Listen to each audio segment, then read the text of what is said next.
Rockies. If I can get your bird in the air, you gotta swear to let me try for a while.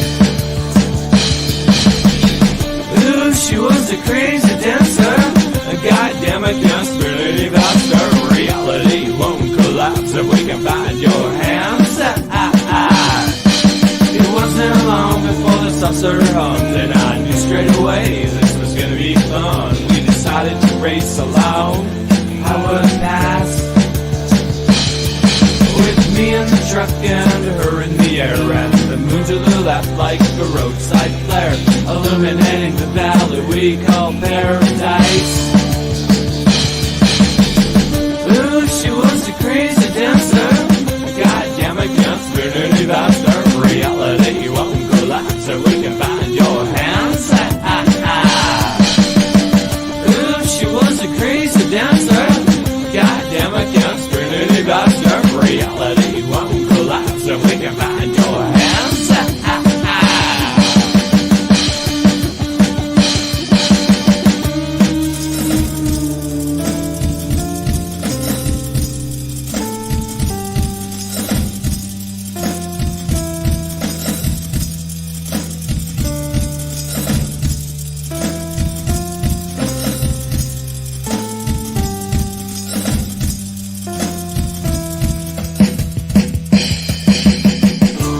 Fisher Creek when I saw them burn. Took a sharp right on something voted too a little too fast for her with lights out. She circled round and lost altitude, dropped hard and fast into the lower pool. On a Yule moon you'll see through those remains. Ooh, she was a crazy dancer, a goddamn it, conspiracy bastard. Reality won't collapse if we can find your hands. Ooh, she was a crazy dancer, goddamn it, conspiracy bastard. Reality won't collapse if we can find your hands.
Bodega is a guide and a storyteller, escorting you through the night, lighting the way, warding off thieves, ghosts, demons, and other oddities. Along the journey, his companions would often share with him the most curious of stories that he'd record in his codex. Perhaps you just might find yourself traveling with a Bodega and sharing one of yours.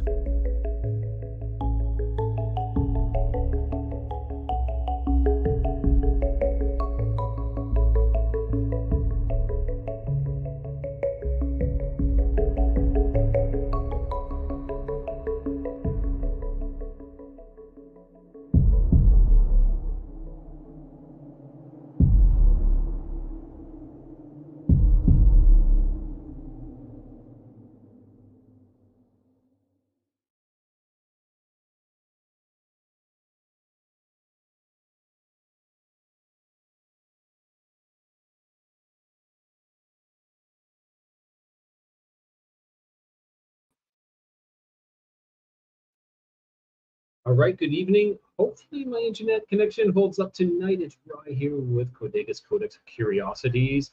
Having a little bit of issues with it today. I managed to get through one interview earlier on this morning and teaching all my classes as well without a problem, but I seem to be a little laggy. So if you see that, if you see I'm laggy, leave a note in the comment and let me know. And let's hear who's here tonight. If anybody's here, write in the comments, let me know who's here. And tonight's show, of course, is going to be my famous, oh so famous, Sea to Sea in tribute to Coast with Art Bell. We're going Sea to Sea. Hey there, Ivy, how you doing tonight? So like I said, tonight what we're going to do is if you have any experiences or any stories that you want to share, this is your time. Of course, I'm always looking for other people who have, really long experiences to actually have an interview. My interviews are usually an hour long. But tonight, if you've had a short little experience, you've seen a ghost, you ran into a werewolf, you saw Frankenstein, let's hear it. I will be sharing the link to the show very soon where you guys can click on it and it'll give you access to come onto the show. Now, before I get started, I just always want to say thanks to everybody for tuning in, for sharing, for liking, subscribing. You know what really helps, though? Leaving messages. I don't care what you say, and I respond to every one of them. You could be like, your background is horrible. Why are you doing that? And, well, I'm doing that tonight again. We're in a little bit of a, maybe I'm just going to turn it off. It might be, I'll just show you. It's kind of like boring background. I got a boring white background, but hey, maybe that's better than that little choppy. Sometimes I'm not a fan of that, the choppy virtual backgrounds.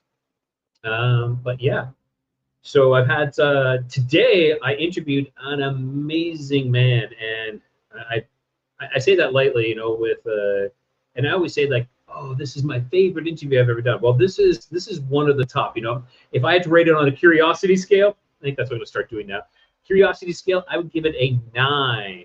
And what was so fascinating? Well, this individual, we dove deep into the Bosnian pyramids. What? Pyramids in Bosnia? Yes. Yeah, pyramids in Bosnia. And not just like tiny. This potentially, and I believe it is, the biggest pyramid in the world. Now, for scale-wise, it's approximately 2.5 times larger than that of the Pyramid of Giza. It gives you a little bit there to work with. So he was excellent. His presentation, everything, how he describes everything was fantastic. Of course, my interviews, like I say, are always about an hour long, and I wish I would have had more because that was, we could have went for hours. He's got a lot of things to talk about. All right. So that being said, started off, I thought I would, I did do some Glitch in the Matrix interviews not recently, but maybe about a month ago. And I really, really enjoyed them. So if you guys don't mind, I'm going to read and experience probably the most famous Glitch in the Matrix story ever, okay? And it's called Parallel Life Awoken by a Lamp. So this is a Reddit story, but with a throwaway account because this is really personal. And this is from the person himself. So my last semester at a certain college, I was assaulted by a football player for walking where he was trying to drive. Nope, he was 325 pounds, and I was 120 pounds. While unconscious on the ground, I lived a different life. This is where it starts, okay? And isn't that the most kind of like cliche kind of thing? You're trying to walk, and the school jock is like, get out of my way. Okay. I met a wonderful, and so now this is his different life. I met a wonderful young lady. She made my heart skip and my face red. I pursued her for months and dispatched a few jerk boyfriends before I finally won her over. After 2 years, we got married, and almost immediately, she had a daughter. They had a baby daughter. One day, I was sitting on the couch, I noticed that the perspective of the lamp that he was staring at was odd, like inverted. It was still in 3D, but just wrong. I don't know if you guys ever seen that. You know, when you're looking at something, it just something is just not right. It was a square lamp, square base lamp, red with gold trim on 4 legs, and a white square shade. I was transfixed. I couldn't look away from it. I stayed up all night staring at it. The next morning, I didn't go to work. Something was just not right about that lamp. Yeah, interesting. I stopped eating. I left the couch only to use the bathroom at first. Soon, I stopped that too, as I wasn't eating or drinking. Just stared at the fucking lamp for 3 days. My wife finally got really worried. Of course, she had someone come by and try to talk to me, but by the time my cousins was breaking up with my wife, was breaking up, and my wife was freaking out. She took the kids to her mother's house just before I had my epiphany. The lamp is not real. The house isn't real. My wife, my kids, none of that is real. The last 10 years of my life are not fucking real. The lamp started to grow wider and deeper. It was still inverted dimensions. It took up my entire perspective, and all I could see was red. I heard voices, screams, all kinds of weird noises, and I became aware of pain. Fucking shit ton of pain. The first words I said were, I'm missing teeth. I opened my eyes. I was laying on my back on the sidewalk, surrounded by people that I didn't know. Lots were freaking out. I was completely confused. At some point, a cop scooped me up, dragged and walked me across the sidewalk in grass, and threw me face down in the back of a cop car. I was still confused. I was taken to the hospital by the cop. Seems he didn't want to wait for an ambulance to arrive, and I was given CT scans and shit. I went through about 3 years of horrid depression. I was grieving. I was grieving the loss of my wife and children, and dealing with the knowledge that they never existed. I was scared. I was going insane as I would cry myself to sleep, hoping I would see her in my dreams. I never have. But sometimes I see my son, usually just a glimpse out of my peripheral vision. He's perpetually 5 years old, and I can never hear what he says. So there's an edit to that. 24 hours after the post. Never thought anyone would read this. I changed the line so that it no longer seems that my 2-year-old daughter bore a child. Okay, I've never seen Inception or the Star Trek episode so many have mentioned, but I will eventually. I will not do an AMA. Questioning what AMA is. I don't know. If you know what AMA is, please type that in the notes. Hey, Mike, and hey, Smurfy. So, like, he got laid for 10 years, had no real commitment. Quick, somebody knock me out. Oh, terrible, Smurfy, terrible. Okay, let's keep doing this. I've had many personal PMs describing similar experiences, and 3 posters stating such experiences are impossible. I'd say more research needs to be done on brain functions. Pre-med students don't assume you know everything. True.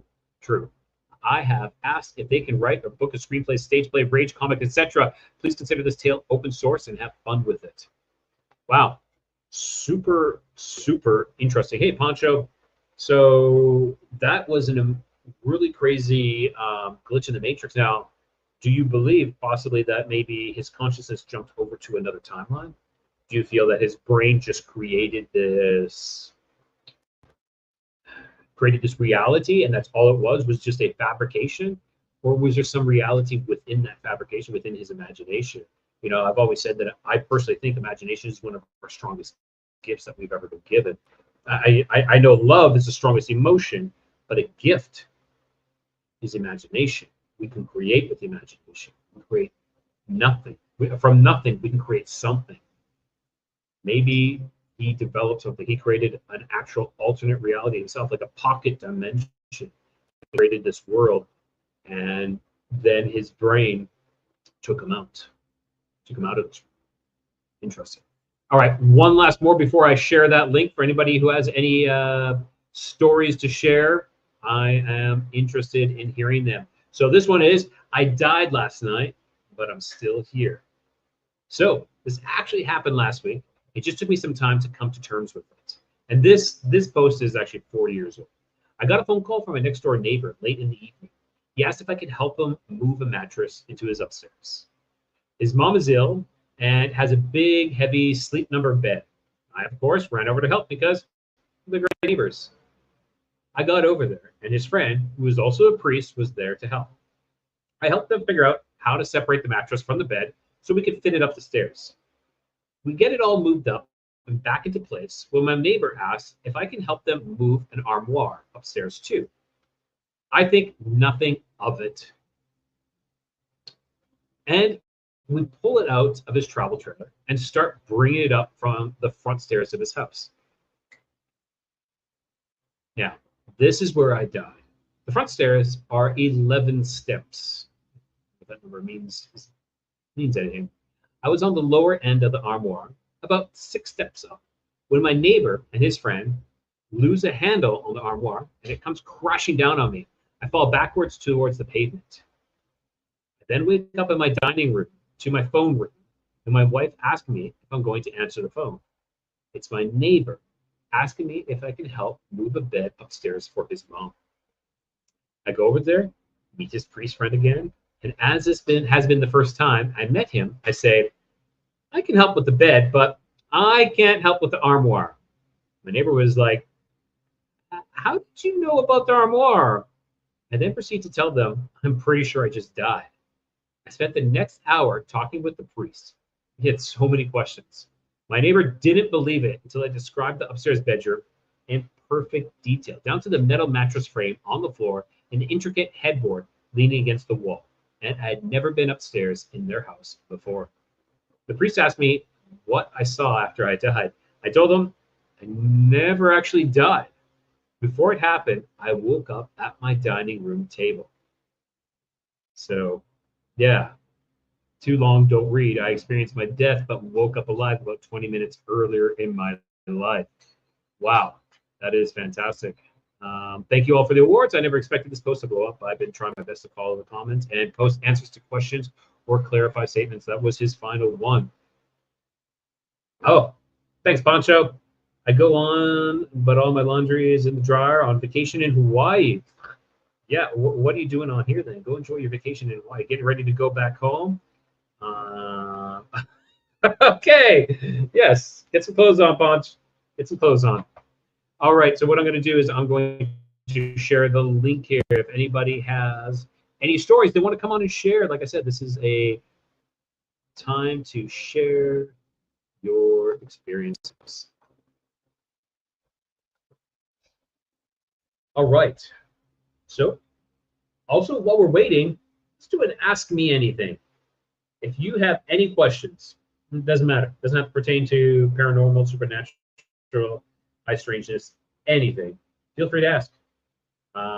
Also, on that note, I was talking with my good friend Tony Merkel today.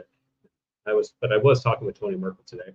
We were talking. I posted a question. I said, if by chance aliens are fallen angels and demons, which very much could be, does that mean that some aliens are angels? Would that not be part of it as well? So his response, of course, the response was before. Oh, okay, so now I'm a little closer. Okay, so his response was no, emphatically no, because they wouldn't appear as aliens. They wouldn't appear as anything else other than what they're supposed to. they wouldn't appear as something that could be misinterpreted as demons or fallen angels, which actually made a little bit of sense.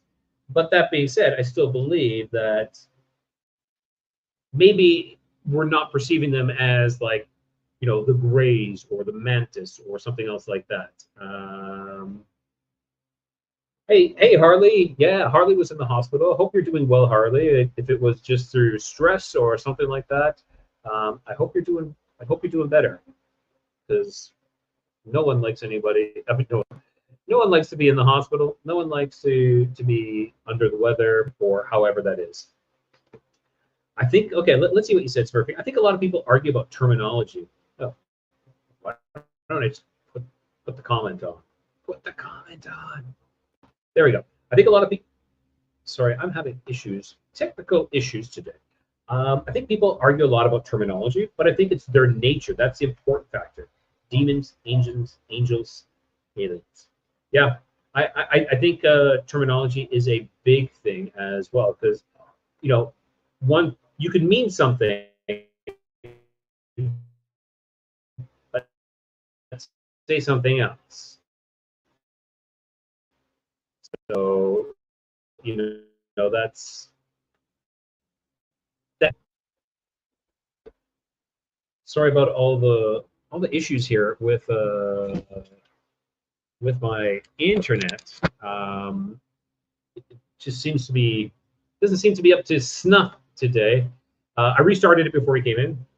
I found a clean shirt, and I'm available. I have Poncho. Poncho wants to come on. Okay, Poncho, you were on last time, and it's great to have you back. So, Poncho, the link is up above. If you need me to send it again, by all means, I can. So, yeah, I'd like you to share one or two stories. And if you, like I said, if anybody has any questions, even if you come on and you have some questions to me, by all means, pick my brain. Been sick physically and emotionally, but all good on the mend now. Boy, have I got some developments. All right, Harley. Yeah, Harley, if you got anything, by all means, come on. Here we go. Poncho is coming on, and hopefully he's got a shirt on. All right, Poncho. Good to have you back. How are you doing? Doing pretty good. I mean, I'm in Hawaii. What can I complain about? Exactly. There's nothing you can complain about, unless it's raining, maybe. Wow, So, Poncho, you have some twice. more. Let me. Oh, go ahead. And you know what? Let me know if my video or anything is lagging or glitchy. Like I said, my internet's been a little under the weather, more or less. So give me a heads up if there's anything on there. Okay, I just straightened it out. It was on my end. I had to mute the YouTube. Okay. Anyway, okay. Oh, you got the echo. You got the echo going on. Fantastic. Oh, yeah. So on delay, it was awesome. Fantastic. Okay, so Poncho, you're back. Tell me, so how are things going? And do you have a couple more stories to share? I have one that happened last night. Okay. It just in kind of relation to the last story. Last time I was on, we were speaking a little bit about, I guess you just sum it up, cognitive abilities and how we can develop these cognitive abilities and things like that. And so I didn't even really think about this until after I got home and into this morning. I was thinking about it and about the events of last night. And I went to a what was the name of that hotel? I can't remember. It was a luau at a hotel. Okay. And they had a show afterwards. It was called like Rockless something or something, like rock and roll, the history of rock and roll or something like that here in Hawaii. But before that is a buffet. And you go in, you sit down around random people, you don't even know them or what have you. Well, I had met this couple I was there with my friend, and we had met this couple there with their son. One of them was from, his name was Sam, and I do believe he was from Israel, and his wife's name was Anna, and she was from Russia. So that kind of, when we kind of started talking, that led into not more than probably 3 or 4 conversations in a sort of loud area. And so I really wasn't even understanding this guy and not everything that either one of them said. Yeah. And for whatever reason, he mentioned something about motorcycles. And I was born and raised in a motorcycle club. I've been around them for my whole life. And so I kind of was interested, piqued my interest. And then he'd finished something about a motorcycle ride that he had went on. And it wasn't, anything major. It was a pretty local trip from what he said. And anyway, I said, well, what kind of motorcycle do you ride? And I said, let me guess. Is it a BMW GS 1200? He goes, well, yeah, it is. I said, oh, that's odd. And anyway, so we talked a little bit more about, about, some trips, and before I had talked to him about the motorcycles, we probably didn't speak for more than 3-4 minutes, and it was, a lot of it was just, nodding your head and being polite because you couldn't really understand everybody. And his wife had a little bit of an accent, I'll say, but wonderful couple, and their kid was the kid now. Oh, wait a second, he was a little sheltered. Okay. He couldn't figure out why the orange juice didn't taste right. Anyway, long story. But I sat there and I didn't even think about the motorcycle thing. First motorcycle that I just associated him with motorcycle, a BMW GS 1200. I thought, well, that just seems like so that just popped in your mind, like this very specific bike.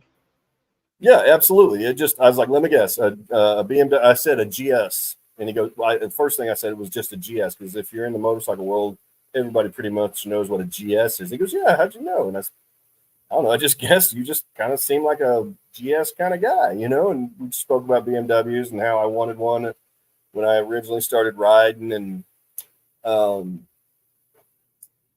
and I said, but I just couldn't afford it at the time. Now I can afford one, but I'm not riding much. I don't ride at all anymore because of, life events and things. Then I was just sitting there thinking, well, in a conversation, one of the main things people talk about when they meet people is, oh, what do you do? And I thought, well, if I go into this, and then in the back of my mind, I said, oh, he's in internet. He's in IT all day long. And sure enough, I don't even ask him. It was almost right after the game. He was, well, who would have thought I would have left Israel just to come here to be a software engineer for IBM. And I thought, oh, well, that's close enough to IT for me. Exactly. That's hitting the nail on the head right there. Yeah, and it was just on. I didn't even think about it, like I said, until I was heading home, and it was in the back of my mind. And then when I got back to the house and went to bed and everything, woke up, and I finally told my friend, I said, well, this is what happened. And they were pretty well like, yeah, you kind of do that a lot. I guess things. And that's just to lead to the cognitive ability thing that just how we were talking about that. And that's a really short story, very, very muted version of it. But that's great though. It's really great it's really interesting to see that when we tap into something, whether it be the ether or some collective consciousness or something, and you're able to kind of like see or know some information about these people. It's really interesting. Right. And to me, it's just, I'm big on this since I've had so many different encounters with things that are worth talking about on shows like yours and some others.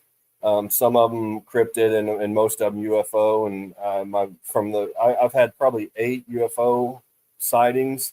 One what are they called? The underwater USOs. USO, yeah, USO. Yeah, USOs. I had one of those, and that was probably my. Actually, my USO was before any of my UFO experiences, and but going back to the whole cognitive thing, that's why I think that each and every one of us has these abilities, and these little riffs like that I picked up on from this gentleman Sam and his family last night, because I immediately also, whenever his son got the orange juice, when I picked up on why he was getting another orange juice, he had a full orange juice. Yeah. Well, as soon as I was sitting there, I said something about he's getting another orange juice. Maybe he's just picky. And sure enough, he had to get, I think it was 3 different orange juices, and finally he just settled on water. And his dad was like, "Oh, come on, kid, it's orange juice. Come on, they're not going to spike your shit." and that he didn't say that, but I was Yeah. sitting there thinking that's what he's thinking, because the kid was being a little picky. And Fair so enough. that might be the little third detail that I was kind of picking up on. And then not only that, since I know just enough Russian to get me in trouble. And so I'd also spoke to his wife, and I said, "Меня зовут Andrew," and I don't know how to say "this is" in Russian, but I said, "This is Anna." And oddly enough, they both had the same names. And so, but no sooner than I spoke to her about speaking just a little bit of Russian, she kind of clammed up. When I asked where she was from, she couldn't even really describe where she was from, like she was hiding something from me. And it just struck me as odd as why would a stranger, kind of not know where they're even from? I just kind of an odd thing that I was thinking of last night. And I don't know what that means or what it dealt with, because I didn't hang around them very long. As soon as the show started, we went in and sat down and enjoyed the show. But then after the show, it seemed like, because I was standing there waiting on my friend to get out of the bathroom, and they saw me, and she saw me, and I kind of waved, and I was like, "Hi, Anna," but they were about maybe 30 foot away. I didn't say hi, I just kind of waved. And she kind of bumped into her husband, and was kind of like led him to a different direction. And I was like, that was what? Why did she not want to be like engage? I'm sure she was probably looking for the bathroom, is what I thought they were doing. And it was right there, but there's another set around the corner a ways too. But so that's just a part of how I think my cognitive abilities are. I'm trying to develop them, and like I said, I don't hardly ever notice these things until it's too late. And so this is going to help me serve to, like, hey, maybe next time I have this guess in my head and it's right, maybe I should press this farther. I don't know how. Though. I've never, this is something I'm doing on my own. I really agree with you. Maybe Smurfy said maybe she's pretending to be Russian, but really not from the earth. He says maybe she's pretending to be Russian, but really not from Earth. My thought maybe on the Russian is, people who are from Russia right now really try to hide that fact that they're from Russia. Sorry about all the. We got you in my lap here. I'm in some. Not a problem. Now with this, with you practicing this ability, I agree with you. I think we all have it, but I believe it's like a muscle. We have to exercise it. We have to act on it. I would say probably 10 years ago is when I was really acting on that type of intuition, and I was really paying attention to it all. And it was, I would be given messages to do certain things. To talk to certain people. I was told to go walk up to certain people and ask them something and tell them something. And I acted on it. And a lot of times, I wouldn't say a lot of times, I said every time there was something profound, a reason why I needed to do that. It wasn't like I did it very often, because even though I host a show and I talk to people all the time, going up to a random stranger to tell them, to give them a message sometimes is extremely difficult, especially one when it's talking about, a past child that is no longer with them. That was one of them that I did, and it was legit, and that was very, very difficult to do, and I did it, and it was very emotional as well too. Like these people were hugging me and everything, and I'm like, I don't know, I'm just a messenger. This is just what I was told to say. Exactly. Yeah, that happens to me quite often, as far as in this is odd enough that you bring this up. Yesterday, before we went to this event, we went to kill some time at Home Depot, and immediately into walking around this aisle, I stopped to say hi to somebody or do something, and this guy started talking to us about, I don't even remember, but my gut feeling was, let's just keep moving. Let's say hi, be cordial, be polite. But always in my environment that I grew up in, I was like, be cordial, be polite, but have a plan to kill everybody, right? That's kind of my. I think it's good. I think that's a safe thing to do, actually. Right. And so this guy started talking to us about him being a veteran, and immediately, and I'm a veteran, so I kind of bond with veterans, but something was telling me not to. And this guy comes up with a story about how he was in the next flight of helicopters to leave after those in Afghanistan. There was some special forces guys that got shot down supposedly by an RPG and all this, but it was during Obama's age or Obama's presidency. And I remember that happening because as I got out in like 2010, and this was just a couple of years after that had happened. And so, but he just went in, oh yeah, I was, I knew those guys and I was supposed to follow them. I was like, I think you don't give me the vibe as I'm a Green Beret, special forces or whatever those guys actually were, because they were, is who it was the guys who had taken out Osama that got shot down shortly a year or so after that happened. Okay. Yep. And I know if you're a certain kind of person to deal with people like Osama bin Laden, but when you come back from those events, you don't necessarily want everybody to know. You kind of, those are things that, other military members will only kind of pry away from you. I'm pretty open about my experiences, but I didn't have anything. I don't have any, go Joe kind of, special forces stuff. I mean, what I did, I worked with them a little bit, but, they just kind of would jump in our vehicles and jump out. When we'd all jump out, 25, 30 people would get out, 25 people would get back in and leave. They'd disappear kind of thing. They just needed rides to get through the minefield, through the IEDs and stuff like that. And that's usually my capacity with dealing with any kind of special forces. And so, in that particular deployment, either way. But anyway, so yeah, it was just odd that guy, it's like I sensed this guy's not right. This isn't, and I knew as soon as he started talking about those guys, and if I had known or studied that subject, I'd have asked him, so, do you know the guys that got shot down, and what are their names? But I don't know them, so I didn't have anything to rebut with, and I tell you honestly, I just wanted to get away from him. Yeah, you couldn't double check on it, yes, like call out on it. Yeah, so that was kind of an odd thing. That's two things that happened yesterday. Kind of like a stolen valor kind of scenario. It's kind of what you're saying. Yeah, it could have been. To say he knew him, I don't know that he didn't. But I just got the feeling he didn't, and I didn't. And I got the feeling, knowing a few, special forces guys in my life, I know he didn't really exude those qualities that I would assume one would have of having that kind of dedication in your life. So, but anyway, so yeah, that's just some things that happened yesterday to me.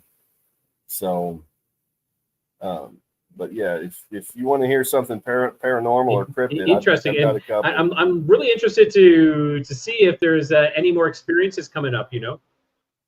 Yeah, I would like to know too, but let me know ahead of time because I'd like to. Sorry, I know my connection's kind of poor. Okay, yeah, I'm getting a little bit of. I don't think it's something you can prepare for. Yeah. No, it's definitely not. And I guess since I brought it up about the USO that I seen, I'm sorry, I did not see it. Yeah. I saw it on radar, a fish finder actually. All right, I'll go back. This was probably 2010, 2009, probably. I'm in the Puget Sound. I'm living in a little town called Polsbo at the time, and I took the boat out and I'm gonna go crab fishing. Well, at the time I had my wife's crab pots in the boat and I had my crab pots in the boat. And the one area that I was fishing wasn't really as hot as I thought it was going to be. So I was like, this might be a little tad bit illegal, but as soon as my wife gets off work, I'll be picking her up, and it's not illegal to throw someone's pots. I think it's just illegal to harvest somebody else's pots. So I'm going to go throw my pots or her pots over on this other side of the Hood Canal Bridge. Which is over there. There's a place there called the Salisbury Point, and I do believe it's the Hood Canal Bridge that's right there. But I'm pretty sure that is. So I'm on the east side of the Hood Canal Bridge, way over by this area that I like. There was a hot spot for crab. So I thought, I'm gonna go over on the west side of the bridge and dump my pots over in this area that's, I've never really fished it. Let's go find out. And so I haul ass over there in my boat. And, mind you, I've got all day to do this because I think this is 10 o'clock in the morning by the time I got my first two crab pots in and out and checked them to see if I was getting any crab. So for whatever reason, I had been going back and forth to these areas to to get to check on the crab pots and dump them and things, and I didn't see anything on my sonar. And except for I was noticing the depth at the time, and I've been going through this area 3 or 4 times, and plus having fished the area before, I kind of know the waters outside of Salisbury Point. And I think it was 600 feet. I think I was my sonar was just binging along like 600, 600, 600, 600, 600, and there's this point where it goes to like 300, 300, 300, 300, 300, 300. And so I know this little pattern in between my pots because I'm pretty much just making a beeline for them. Okay. And on this one trip, I had turned around from heading from my western crab pots to my eastern crab pots. And all of a sudden, I'm going along, and it's like 600, 600, 600, 600, 600, 300, 300, 300, 300. And then, your screen is just kind of a gray screen, and it's an older fish finder, but it's fairly accurate. And all of a sudden, it goes 19, 19, 19, 19, 19, 19, 19, 19, 300, 300, 300, 300, 300, 300. I'm like, what the? Whoa, whoa, whoa, whoa. What was that, a log, a submerged log? But when I looked at when I noticed the 19, 19, 19, yep, the whole screen went black. Wow. Meaning something 19 feet over that I was over the top of was wider than my sonar would pick up. Yeah. There was no gray area. Like a fish might have shown up the size of your thumbnail. A big fish would probably be the size of actually your pinky nail. And so I thought, whoa, that was weird. So I flipped. Well, I call them flipping a Yui. I have a more colorful anecdote I like to use. So I flipped this Yui, and I might slip up and say it, but anyway, so I flipped this Yui, and I turn around and I go right through my wake, because after you run a boat long enough, you kind of have the trail behind you. It's kind of discolored water and aerated water and what have you. And I went right back through it, and sure enough, 300, 300, 300, 300, 300, 300, 19, 19, 19, 19, 19. I thought, whoa, something is not right. And I turned around again, and I did it one more time, and sure enough, same thing. And I thought, this maybe it's now, just I have a question. Are you reading 300 at 300 feet, right? So you're reading 300 feet. Yeah. Right, so it's 19 feet. That's a huge, like, you could almost see the bottom of it. Were you able to look down? Did you see anything? Was the water clear? I couldn't really, and I would, and at the time I was just thinking that's an anomaly. It's, whatever. I got things to do. I got to go. I got crab pots over here. My wife's probably going to be showing up here after a while. I better get some crab, because I'm like I love crab. Dungeness crab is the most awesome. I mean, it's way better. I think it's better than king crab. And wow. Okay. That's saying a lot, because I'm a king crab fan. But that's Dungeness is worth your money, I'll tell you. Especially fresh caught. I mean, we used to, take it right to the house and boil them up and just gorge ourselves on them. But I never really thought of that later, until later. I didn't really tell anybody. I just thought it was an anomaly and kind of weird. And in hindsight, I don't know that was a USO, a UFO underwater, or if it was a Russian submarine. Because I know in that area, and people will say, well, submarines go through there all the time. Or some sort of creature. Some sort of creature. Could have very well been. Really? But that was in the same spot, though. Were you sitting, like, did it seem to be stationary? Like, when you went back, so you did this, you checked it 3 times, well, you checked it twice. You originally went over it, then you went over it twice. Now, did it seem it was moving, or was it stationary? Stationary, totally stationary. Now, the thing about submarines coming through there is, yes, the U.S. Navy does have submarine bases in the area, and they do transit that area all the time.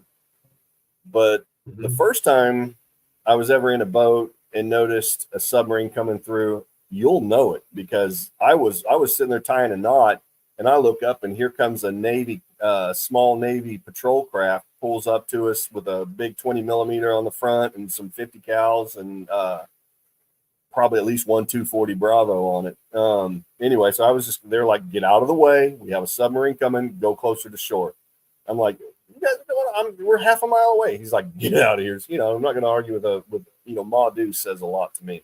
But anyway, so I just go away and close to the shore. And so when these submarines come through, there's probably 6, 8, 10 big ships that surround it. There's these big ships that'll have Connex boxes stacked on them to help hide the submarines, and so people can't, ram them or do whatever, a terrorist would do. So you definitely know when a submarine passes through there, and they're not allowed to transit that area without this kind of coverage. Okay. So this may not have been this may not have been a USO as an alien craft as much as it could have been a Chinese submarine for all I know. And so now I kick myself in the ass for not going back, picking up all 4 of my crab pots, which have probably at least 120 foot of line on each one of them, plus about a 10-pound metal cage, and my anchor line, which is about 30 foot of chain and an anchor, and just dipping them down over this item and whatever it was, and feeling for what was down there. And then now I think, I wasn't thinking the other day, but now I think, well, if it was a submarine, if I would have got my anchor chain wrapped around that prop and it would have been a Russian submarine, oh my God, it wouldn't have been able to go nowhere. Because if I'd have got, as soon as he would have started that up and that chain got wrapped up in that prop and all that, 400 and something feet of line and 4 crab pots, we might have had it. So I think if it wasn't, might have caused an international incident. Well, technically they would have caused it, not me. True. But I would have. You would have been part of an international incident. Yeah, and that's kind of like things like this happen. Like I see things so many times I don't act on them. And if I, and this is another one of those cognitive things from way back that I was sitting there thinking, now I'm kicking myself in the ass for not exploring that more. Because I absolutely could have just went north-south over the top of this 19-foot thing. And well, actually I did. Dimensions almost in a way. Yeah, you could have. From going over it, I guesstimated about 300 foot long and probably about 25, 30 foot wide from going over it. Because I remember I did go over it north-south as well.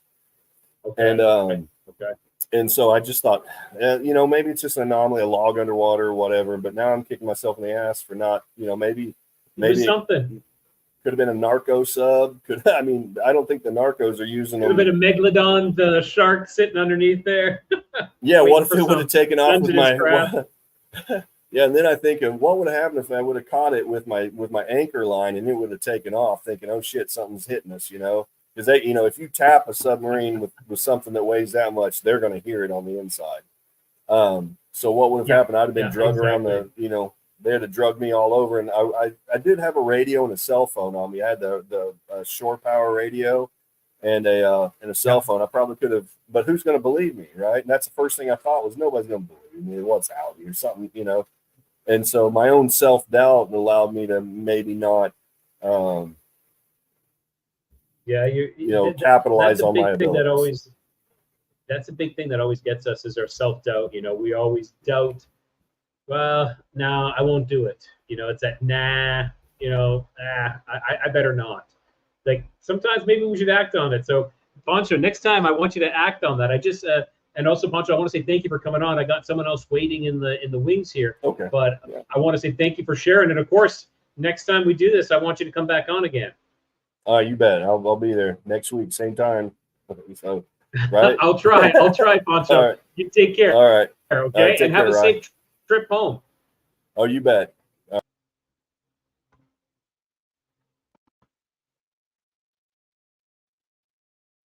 All right, so we're bringing Harley Owens on, and hey, Harley, how you doing? How you feeling? What's going on, brother?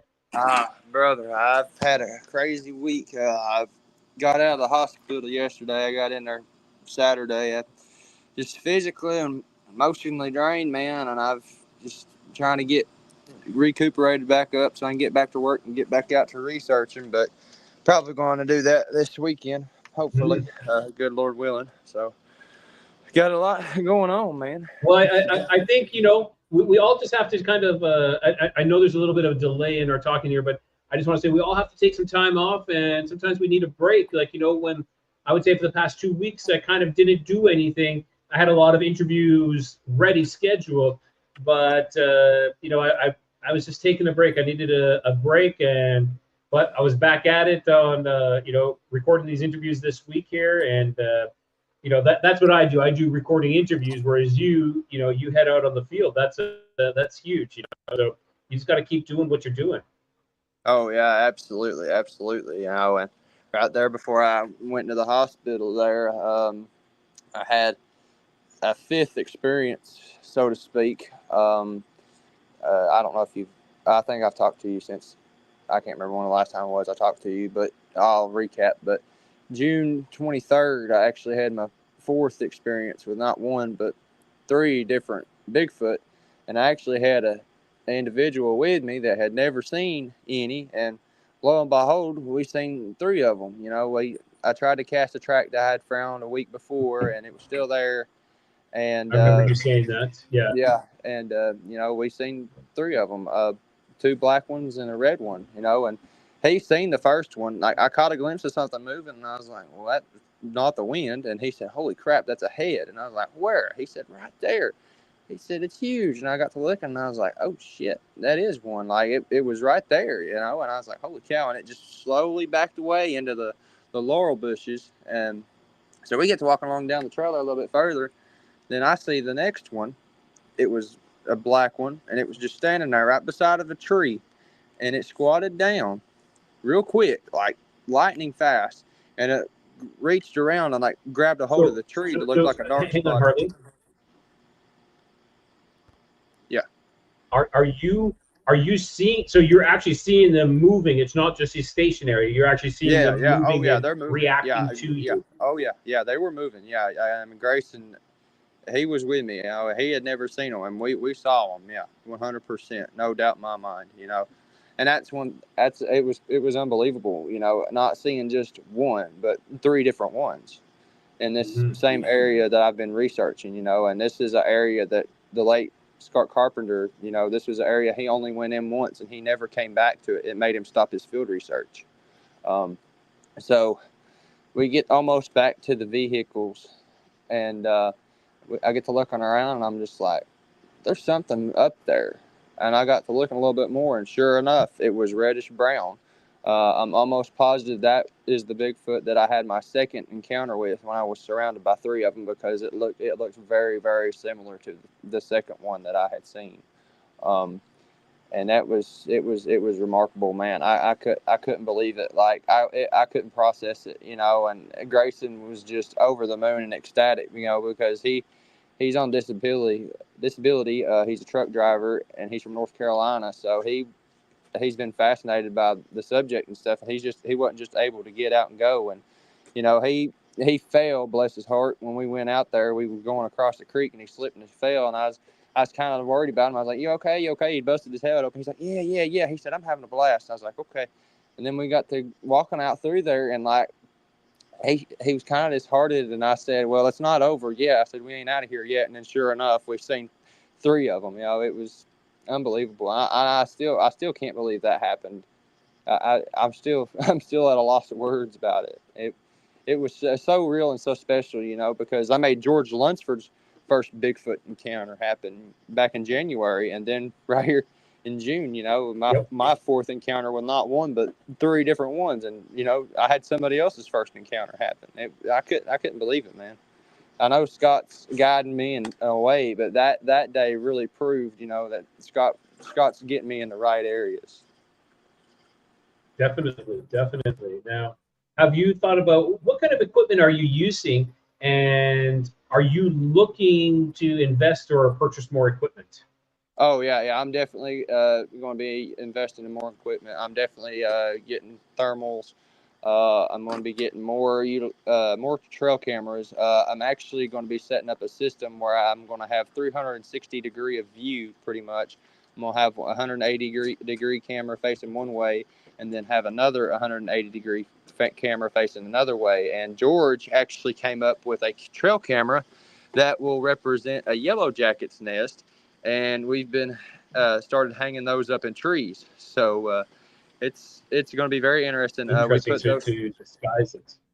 Yeah, exactly right. Yes, and you know, we put those trail cameras out on the 29th. So at the end of this month, we're going to go in and collect those cameras, check the audio recorders, and all that stuff. So the Friday before I went to the hospital, July 5th, I was checking out a new area. about a mile away from where I have been doing my research since December 7th. And, I went into this place and I had this feeling, I can feel the energy in these places. Like it's unbelievable. It's like a sixth sense, like there's something watching. So I'm walking around this area, I'm looking around, and I'm finding some little structures, like just trees that are out of place, that shouldn't be the way they are, finding arches and some other things. All of a sudden, I catch some movement out of the corner of my eye. And I'm looking, and I'm just like, well, what the crap is that? And I'm looking, and I see a face looking back at me from behind a log. This log's laying down on the ground up on this ridge above me, and there's a head propped up on that log. And I'm just like, well, what the crap is that? And I got just to stand there looking at it, and it kind of moved a little bit, and I was like, holy crap. And I don't know how big it was, because it looked like a smaller one. I'm not 100% for sure, but like it literally had its head propped up on that log and was looking at me, and I was just like, holy crap, I can't believe it. So I was like, okay. Well, then all of a sudden they started throwing rocks at me from everywhere. And I was like, oh my gosh. And I was filming. I was filming this whole time. And, right before that started, it said my iPhone storage was full. And I was like, well, what the crap? Because I wasn't using the back trail camera at this time. I had forgot to charge it. So I was just using my phone. And, man, it was wild. And as soon as I got out of that area, I recorded like 2 1-minute videos, and that was it. It wouldn't work anymore. So I was like, well, crap. So I after I got home, I cleared up a bunch of my storage and stuff, because I'm planning to go back out to that area this weekend. So I had a dream last night to kind of look into something, and I guess it was like a deja vu kind of feeling. So I kind of looked up, a review for this place, and sure enough, when I got to looking at it, maybe actually I'll pull it up and I'll read it. It's very, very interesting. Please. So this is Now, while you're doing that, just 1 second, Poncho has a comment. He says, my Bigfoot sighting looked like the Bigfoot had coyote tan chaps on at a distance. But as I got closer, it was all black. I believe the light was causing its hair to look tannish. So yes, that's absolutely, 100%. And if the lighting hits it a certain way, they can cloak, so to speak. They can manipulate light to almost make themselves look different. Be virtually invisible, or however it may be. These creatures aren't just some natural creatures. How do tracks in a field with no trees around, and these tracks just disappear? There's a lot more going into play. So I'm gonna thank you for the comment, Mr. Poncho. I completely agree with absolutely. But this is what this individual had to say, and I quote. It says, "Guys, you do not understand what is living here in the woods. A friend and I went up there one night, and on the way, we stopped and shut the car off. We sat for a minute, and this thing popped up at my window that was blacker than the black night.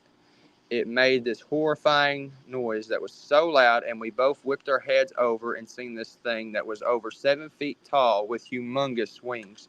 It was outlined blacker than the darkness. We both started panicking and turned the car on and left. I honestly thought I was going to die. I've never seen anything like that in my entire life.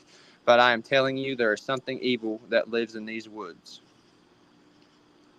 And this was just 3 months ago. Wow.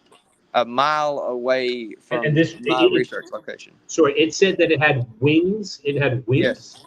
Yes, over 7 feet tall with humongous wings. So I was thinking Mothman at first, but I was like, if that was Mothman, surely to goodness they would have had a description of the thing's eyes, because Mothman, you typically hear the reports of the eyes. Glowing red eyes. So I'm almost like, okay, so maybe this could be some sort of other cryptid, maybe something along the lines of a bat squatch or something. But I've also got to thinking, well, maybe this is something demonic or something like that, so to speak. Yeah. It's That's I don't what know. I'm thinking. I'm thinking something demonic as well. That's where Yeah. I am leaning towards. Yeah, absolutely. I mean, it's definitely got me on edge, because something with wings that definitely changes safety for me 100%. Something Of 7 feet course. tall with wings like that. I mean, that thing could just swoop down and grab me and I'd be gone. Now, there could be a lot of speculation and debate on what kind of creature this is. I mean, you just never know. I mean, but I've reached out to this individual. I was able to look up and find this individual, and I'm trying to hear back from them. But I also dug deeper into the reviews, and this was another review that was left from a year ago. This individual said, someone said they've seen a huge creature resembling a huge moth hitting their car window and making noises. So I would have Wow. thought if Resembling a huge moth? yeah, so I would have thought if this first individual would have noticed the eyes, they would have said the eyes, the brightest eyes, because that's most of the Mothman stuff that you hear. And, this other individual saying there's resembling a huge moth. So, you can take with that how you want, but I really don't know, man, to be honest, anymore. I don't know what's in the Great Smoky Mountains National Park anymore. I'm just going to take it by day anymore. Whatever's in here is in here. You think there's just Bigfoot or just Dogman, but there's so much more. There's so much more up there. Yeah, absolutely. It's crazy. Yeah. So I seen this earlier. There was a eyewitness report that's a park ranger. Further on up the mountain from my research area, there's a tower up there, and the park rangers go and do service and stuff on it. And Okay. all these other park rangers were joking with him about Bigfoot and stuff because he was like 20 at the time, and he said that they were joking around with him about Bigfoot and these other things and the feral people. So Feral people. yeah, the feral, like they're wild people that live in the mountains here. So he was talking with the supervisor, the higher up, and he said, just whatever you do, just don't stay out after dark, report in and all this stuff. So he goes up to this tower, everything's fine. He radios back, let him know what's going on. So as he's coming back down the mountain, he hears like loud voices and like heavy footsteps coming towards him, and there's two hikers running towards him. And he said park ranger, and they came running up to him, and he asked them what was going on. And they said they were up there for 2 nights, and they were camping on the trail. They said the first night there sounded like people talking and like people moving through the camp, and they would wake up the next morning and there would be stuff gone. Well, it happened the next night. They heard people talking and people coming through the camp, and then more stuff was gone. And so they eventually started to get out of there. So he was going to look into it and all this stuff. And hey, sorry, my dog's barking. Hey, quit.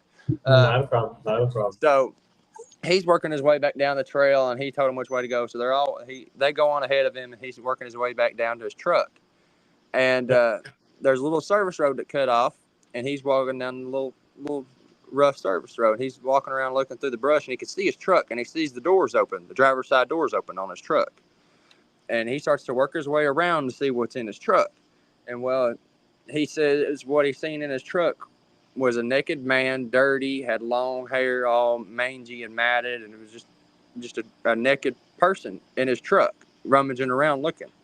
And so he sneaks up to his truck, has his hand on his service gun, and he says, park ranger. And this person gets out, pushes him down, and goes into the woods. So it's getting dark at this point. He goes to chase after this thing. And he gets about 100 yards into the woods, and he hears it up ahead of him, and he gets to moving all up in there some more, and he hears more footsteps from around him.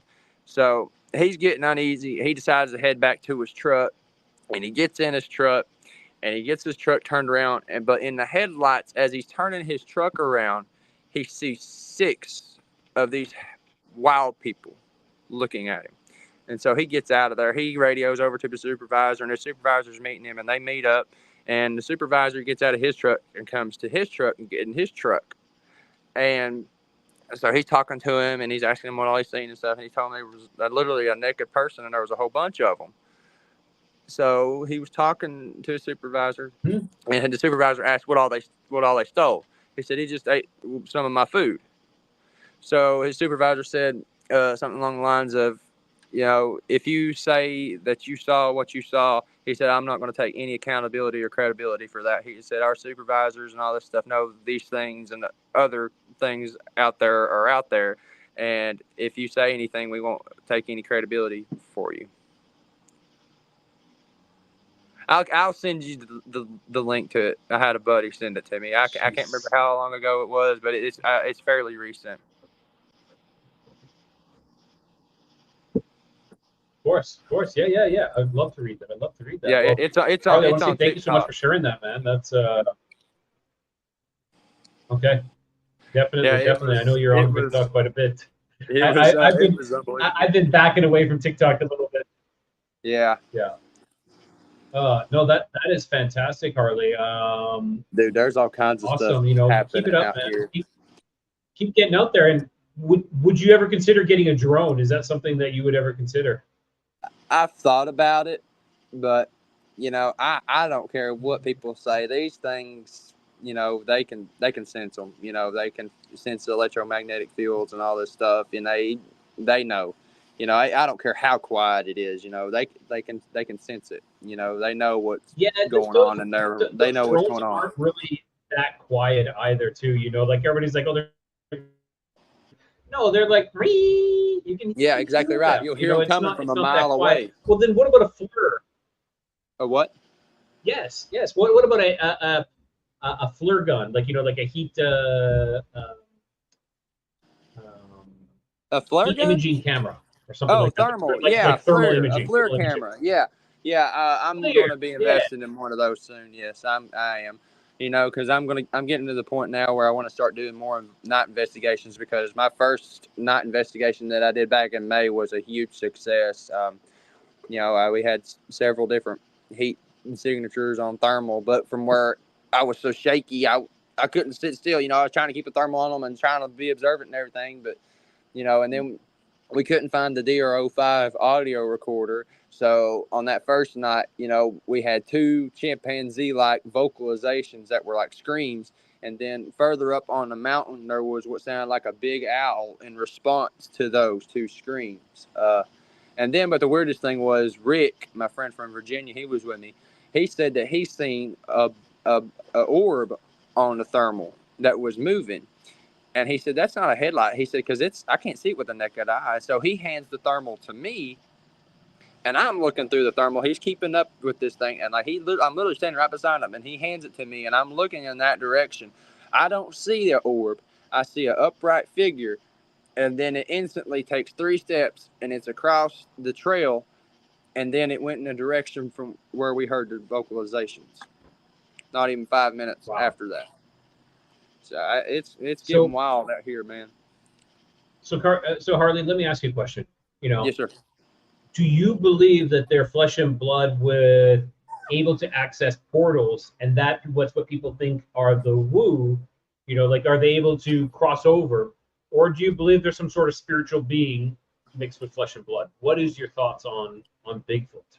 I believe that they can physically be here, and they can, essentially spiritually be here, whether it be as orbs or whatever else it may be.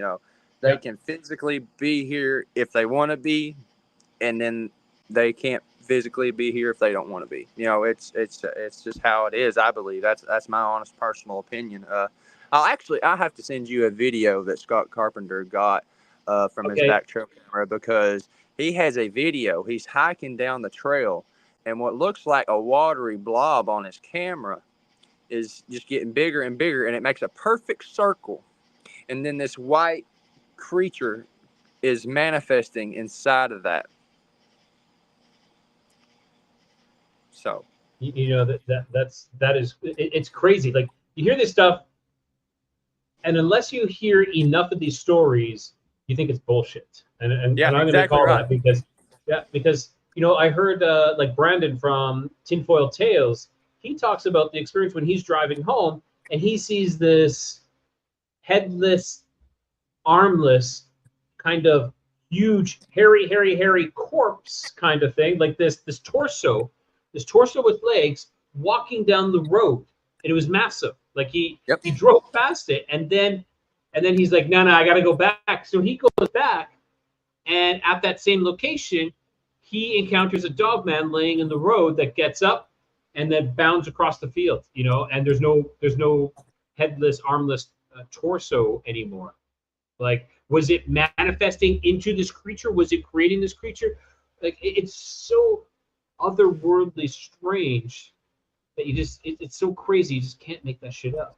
Exactly right, man. I mean, some point or another, everybody's, going to realize that there is more to the Bigfoot, more to the dog man, more to any cryptid creature than what's actually going on. They're more than just a natural creature.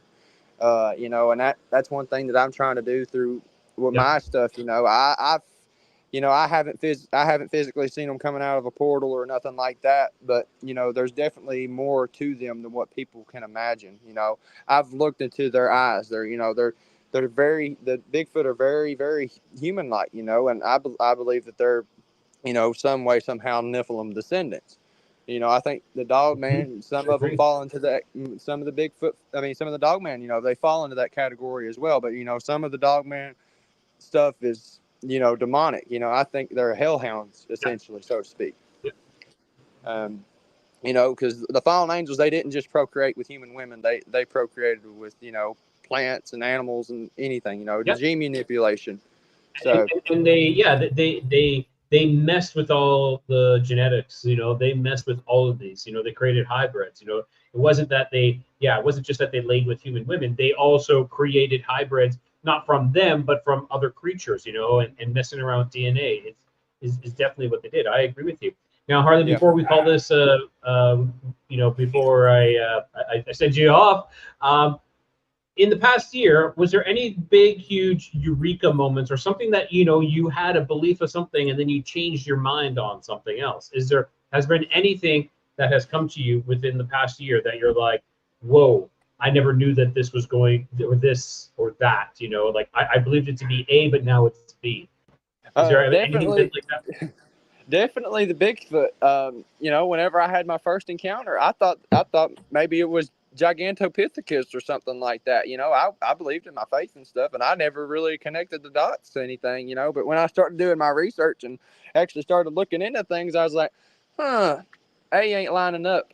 So when I've heard people's reports, of the portals and all that stuff, I was like, yeah, there's more going on with this. I looked at it from a biblical point of view. I looked at it maybe, Bigfoot was descendants of Cain, because Cain was cursed to be a restless wanderer of the earth. And then Uso's descendant, it was giants, these red-headed giants. But then I was like, nah, there's something not adding up, and then the fallen angels clicked, and I was like, angels are supernatural beings. So, their offspring are going to have supernatural capabilities. So, that was definitely my wake up call, since after my first encounter in 2020, for 3 years, I believe these creatures were some sort of apes. And then when I started my research in December 7th to now, it's definitely changed everything in a curveball. And, and I'm glad I'm doing what I'm doing. I've picked up the torch from Scott Carpenter, and I'm keeping his legacy going and doing my thing, and I'm still using some of his tactics, like using the back trail camera and that stuff. But, I'm just trying to let the general public know, that these things are out there and they need to be aware, because what's coming is going to be bad. I think it's already spiritual warfare for sure. 100%. But what's coming, God said he's going to put the earth in fire. He promised not to flood the earth again. It's going to be in fire. But before this fire, the beast and the beasts of the earth are going to come out, and that's Bigfoot, Dogman, and all these other creatures. The veil is thinning. It is. It is. Well, thank you so much, Harley. I want to say, you know, thanks for dropping in like you've done before. And, you know, stay healthy and stay out there. Keep your curiosity wandering and keep the light lit, my friend. Oh, yeah, my friend. Absolutely, absolutely. I guess I'm kind of a Codega on my end of a little bit, I guess. I ain't got it like you do, my friend. You're the real Codega in this, and I'm really blessed to call you a friend, right? I really am, brother. I love you to death. I think Me too, Harley. Yeah, we're all Codegas. We're all guiding each other. You know, that's what the Codega is. They're a guide protecting and escorting people throughout the night, you know, keeping away the demons, keeping away the ghosts, and telling our experiences, our stories as we go. That's exactly it. That's exactly it, Harley. All right, my friend. You take care and good luck this weekend. Hey, thank you, my friend, and everybody stay prayed up. That's right. Fantastic. Let me just switch up my my feed here. Awesome. So I want to say thank you to everybody who's come on tonight. And Ernie, I'm glad you found the channel. This is tonight's episodes or tonight's show is kind of like a reminiscent of Coast to Coast. I call it Sea to Sea, which is a play on words as well. Because not only, you know, it's the letter C, Sea to Sea, Coast to Coast, also standing for Codegas Codex or Codex of Curiosities. Now, I want to say thank you for stopping in. If you have any stories or experiences that you want to share, I do have a link. I'm going to share that link once more here, and I can go on for a little bit more if there's anybody else that is in the chat that wants to come on. If not, I'm going to call it a night. Stay tuned, though. I have this week's episode that I dropped today, because every Thursday I drop my YouTube shows, was Ron Moorhead. So if you don't know who Ron Moorhead is, you should watch the show and find out. Also today, I interviewed a fantastic gentleman, Dr. Sam, and he goes in deep about the Bosnian pyramids. Now, if you've never heard about the Bosnian pyramids, you know, do a little Google and find that out, and then watch the episode. The episode should be dropping late mid-August. You know, if I had to rate it on the curiosity level, like I said, I'd give it a 9.5. I thought it was fantastic. So I really enjoyed that. I've got a couple other episodes coming up. You know, I don't go after just like the big names. You know, it's like, oh, Ron Moorhead or Gary Wayne or, you know, or Randall Carlson. Yeah, I've got some big names that come on, but I'm also going out for the personal name, the personal stories. You know, the people who've had these experiences, who aren't out there researching or studying, you know, and they just find these, or I guess these experiences find them. You know, I bring them on. I do have someone coming on next week's episodes. The Devil's Millhopper. I believe it's called the Devil's Millhopper in Florida. So Raltron, if you're on, you might know where that is. A UFO experience that happens there. And then we have some Glitch in the Matrix stories coming up as well with you know, I find some people on Reddit. I find Reddit is an amazing. Reddit is a dangerous thing. You know, sometimes I don't want to say dangerous, but sometimes you find some amazing people on there, and sometimes you find, you know, it's like Mos Eisley Spaceport. You know, sometimes you find the scum and villainy. You're gonna find it on Reddit, but you're also, it's like a treasure chest as well. You're gonna find some amazing people on there. Let me see. Do I have any other stories? I was going to share with you guys my one epic dream, but I think I'm going to save that to a full episode itself. I'm going to go in deep into this one dream. And I know, Pancho, I think you were saying that, oh, no, that was Harley. You were saying you followed a dream and it was like a deja vu kind of thing. Very interesting.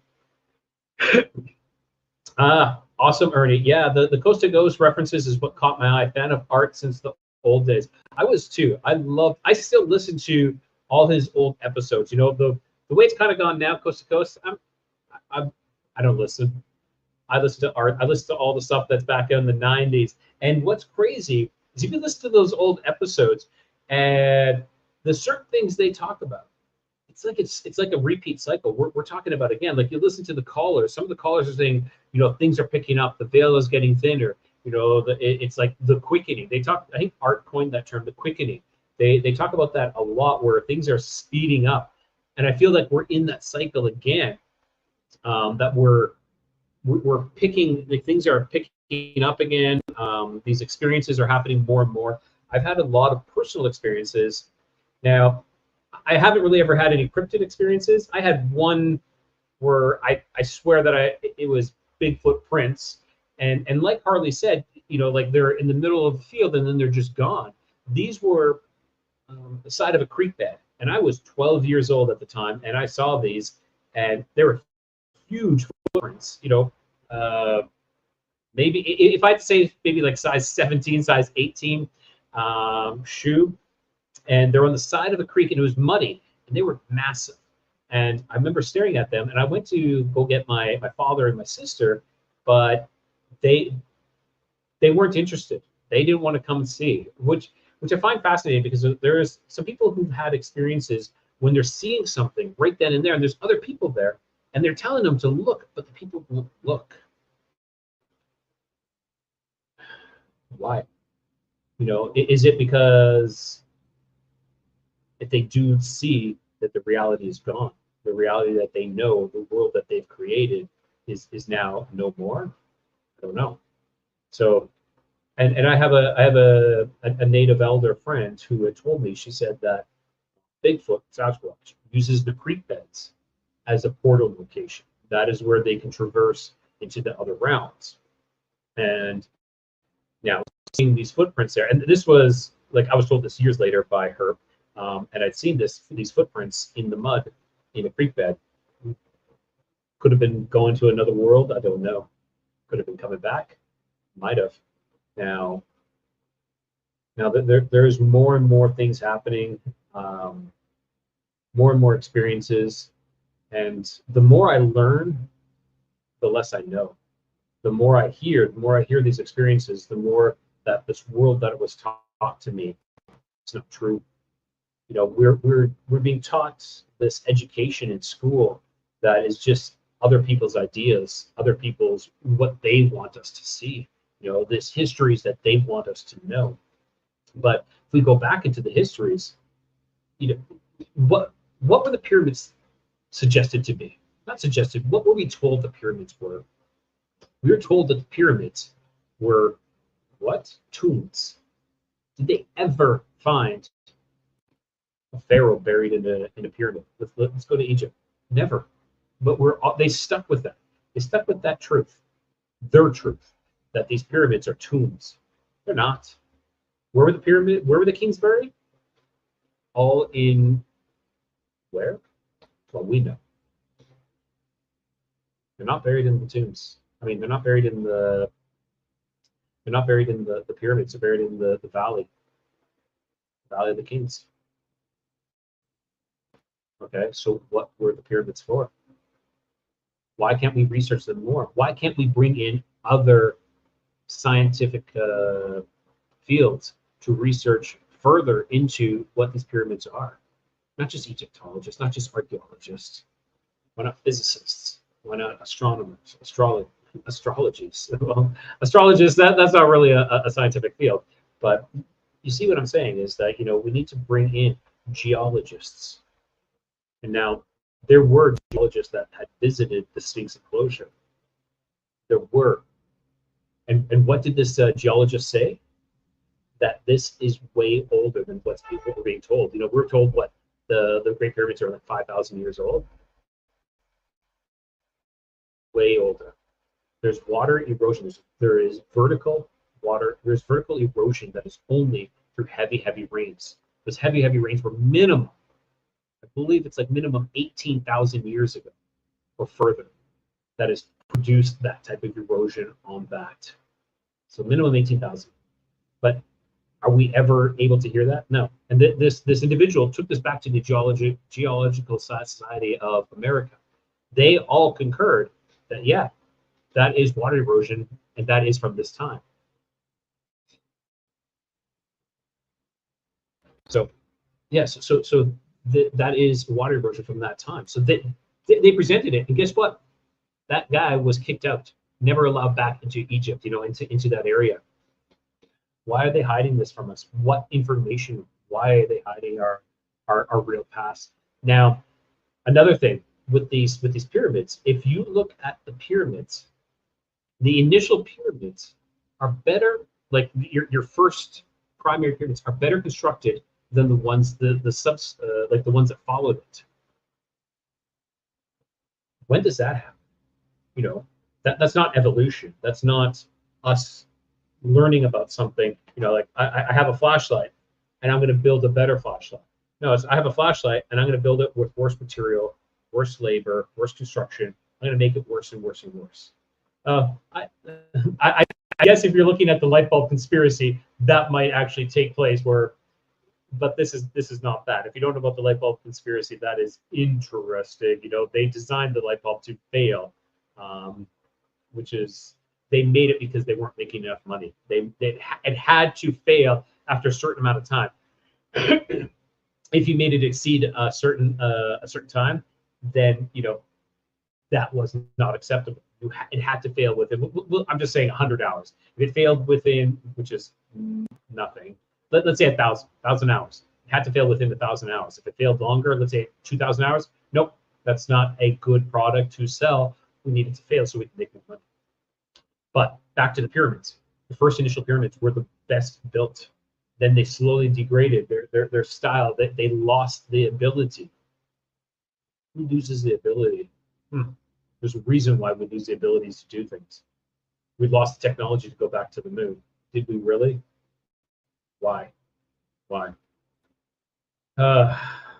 So many questions, and every time I get another answer, I have 10 more questions pop up, 5 more questions pop up. I get another piece of that puzzle, and that puzzle grows exponentially. And I'm sure we all see that too. Yeah, I agree with you, Ernie. So Ernie says, 100% agree with you. I wish we had the truth of our history. I can't stop searching for the truth. Addiction, maybe. It is an addiction to try finding out. Like, Ernie, you got to check out my L.A. Marzulli interview. Really interesting. Randall Carlson as well. I'm going to have Randall back. I'm going to have L.A. back. Gary Wayne as well.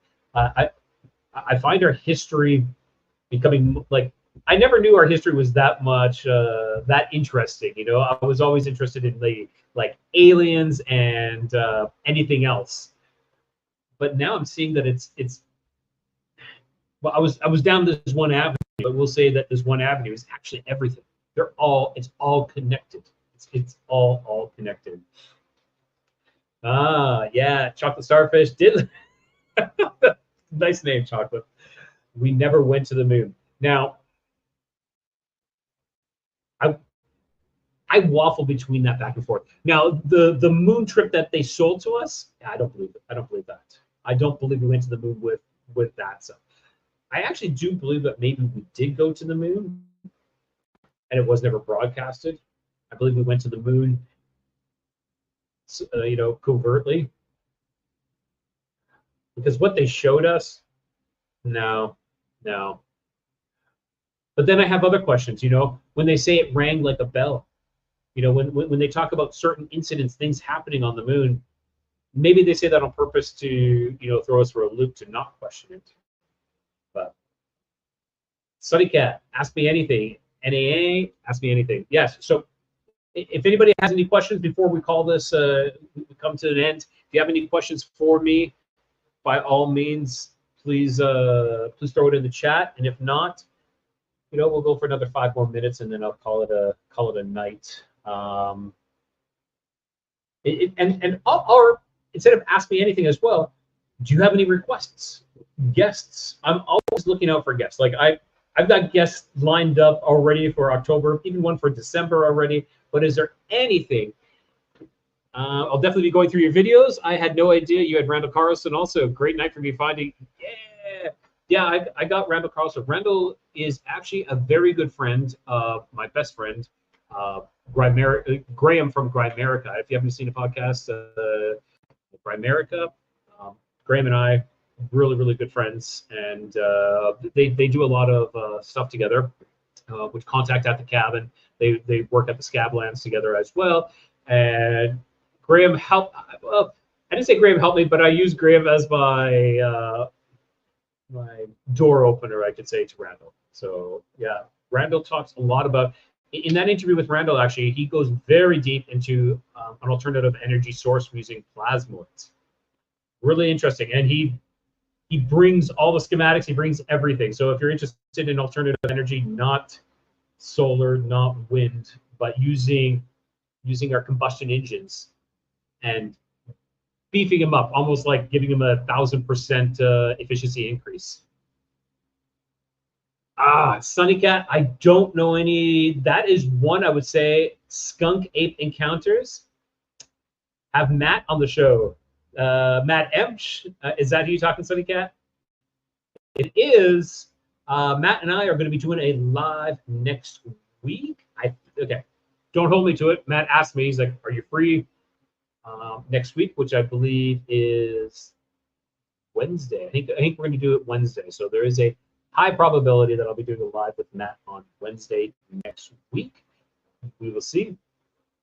Matt and I are good friends as well. You know, we connected when I had him on my my original show, the Lost Frequency podcast. I had him on that show back in October last year, and ever since then, Matt and I have connected. You know, and you know, we work with each other, we help each other out all the time. We're always talking, we're always texting.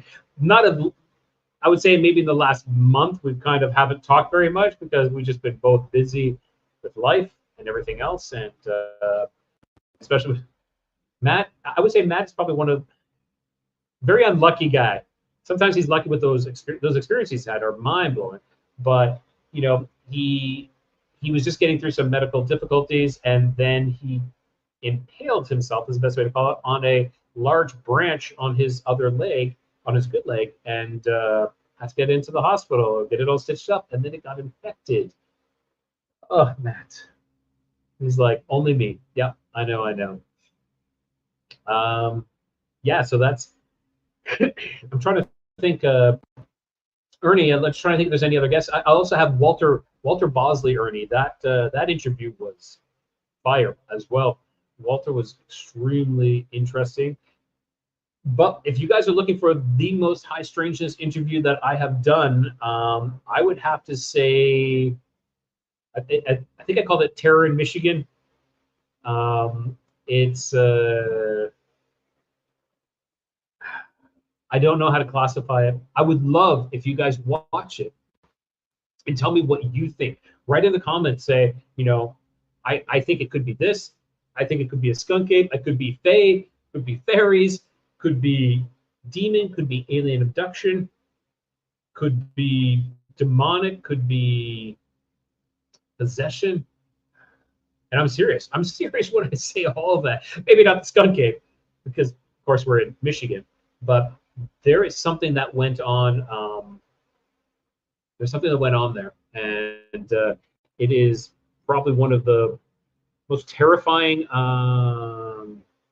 experiences that I've ever heard from one of my guests. That being said, Matt's experience with his dogman was scary as hell.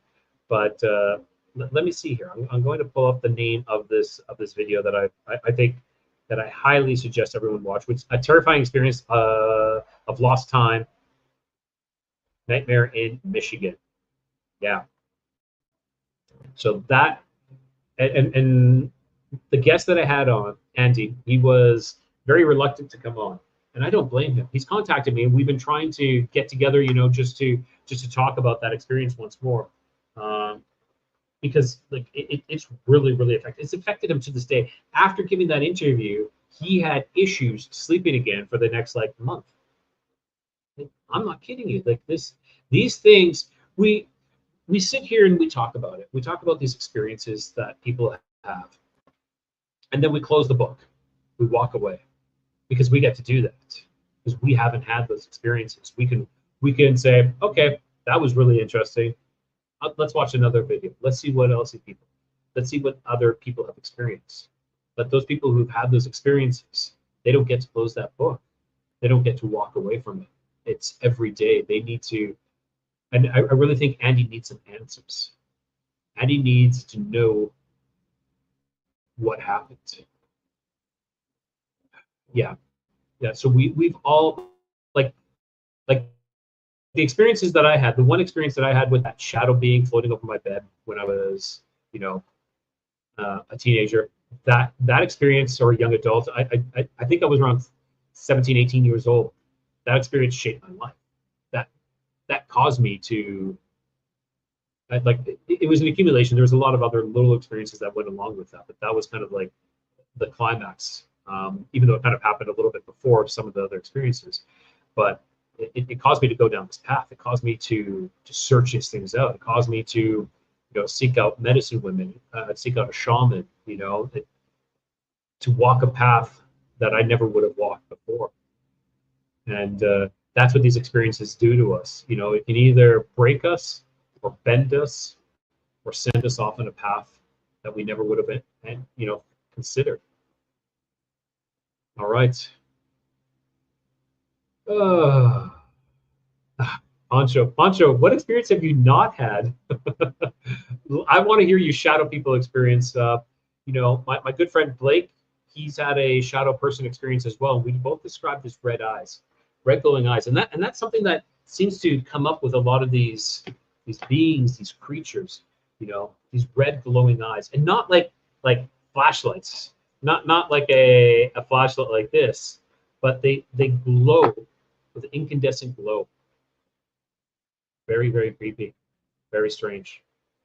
All right, so I think we're going to call it a night, and I want to thank everybody for showing up, being a part of this.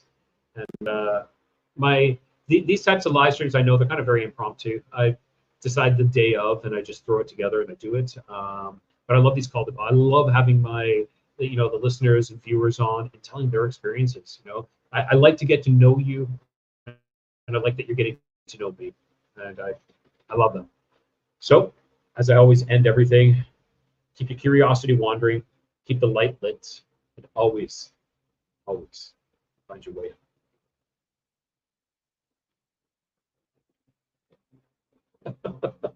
I was trying to do an epic out.